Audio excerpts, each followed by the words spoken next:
SM consultant Mohammad Abul খায়ের আল মামুন।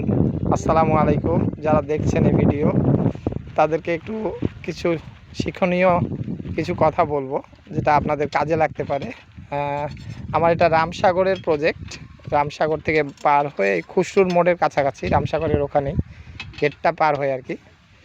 তো এখানে প্রায় 2500 শতকের মতো কনস্ট্রাকশন এরিয়া আর জায়গা 8.80 শতক।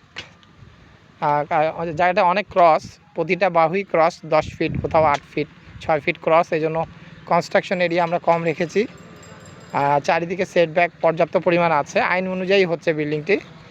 এবং কি ক্লায়েন্ট ওই যেই সাইডগুলো কিছু জায়গা পাওয়া গেছে ওগুলো গরু টরু রাখতে পারবেন, হাঁস মুরগি রাখতে পারবে। তো আপনারা দেখতে পাচ্ছেন এখানে আমরা বেজের উপরে কলাম সেটিং দিচ্ছি। সেন্টার মাশাআল্লাহ অনেক ভালো হয়েছে এবং নিচে ব্লক দেওয়া হয়েছে। গ্রামের কাজগুলো সাধারণত দেখা যায় কভারিংয়ের জন্য ওই ব্রিক ইউজ করে, যেটা একেবারেই ঠিক না। বেসিক্যালি ব্লক ইউজ করতে হবে, আর ব্লকগুলো বানাতে হবে অন্তত 3-4 দিন আগে।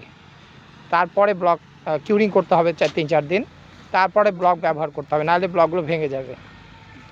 আপনারা দেখতে পাচ্ছেন স্টিরাপ, প্রথম স্টিরাপটি খুব ঘন করে দেওয়া হয়েছে, প্রায় 2.5 ইঞ্চি পরই। তারপরে স্ট্র্যাপগুলো সাধারণত 5-6 ইঞ্চি পরপর আছে আর কি। তো আজকে ইনশাল্লাহ আমরা কালকে ইনশাল্লাহ কাস্টিং করব। আজকে 15টি বেস কলাম সেটিং দেওয়া হবে। আসসালামু আলাইকুম। ওয়ালাইকুম আসসালাম।